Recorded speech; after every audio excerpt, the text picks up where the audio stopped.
All right, 3.2 chromosomes. Excuse me. Yeah, so we're going to begin the first part of this. And for this video, we're just going to highlight the first four assessment statements. Structure of DNA, how eukaryotes are structured, how the genetic code is specific for individual species, and then we're going to do a quick definition of homologous chromosomes. But of course, there's much more. So let's first talk about the first assessment statement, because that just makes total sense. Outline the structure of prokaryotic DNA. Prokaryotes are bacteria. Don't ever forget that.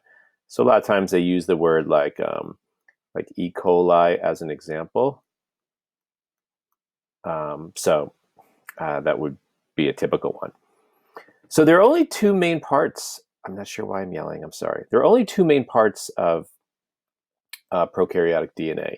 So if you remember from early on when we were talking about prokaryotic cells, you have this region in the middle called the nucleoid region.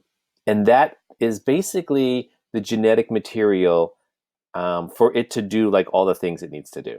That's where it codes for proteins. So it can make enzymes and different surface proteins for the cell. So that's the nucleoid region. The nuclear region, this thing, it's one chromosome. So it's a single chromosome. And it's kind of weird because I know we think of like plasmids as circles. This is kind of a circle, no? It's just like this one sloppy loop. So both plasmids and that single chromosome in the nucleoid region are like a loop of DNA. However, this is much longer. It has about 3,000 genes on it.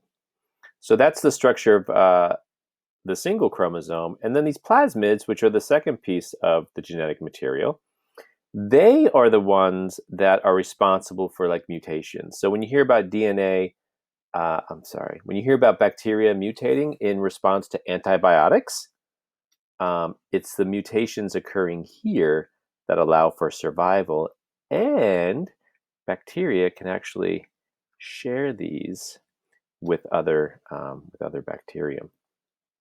So that's prokaryotic DNA. I have more on the next slide if you're interested. A little bit more information about what I just said. Second, we need to talk about eukaryotes. So those are all the plants and the animal and the fungi, humans. So the main difference here, if you remember this before, is that eukaryotic DNA. So eukaryotic DNA is what's in our cells. Eukaryotic DNA is associated with proteins.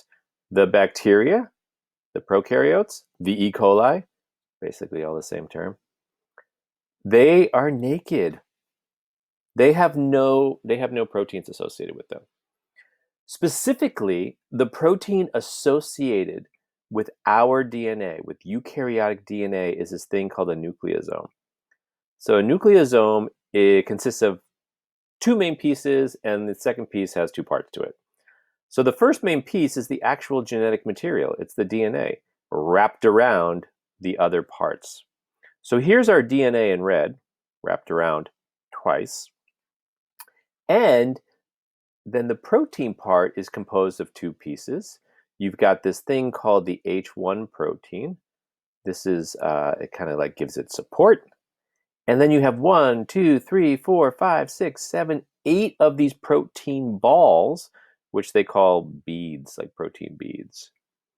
So those three things, the DNA, the scaffolding protein, and the protein beads, are what helps make a eukaryotic structure.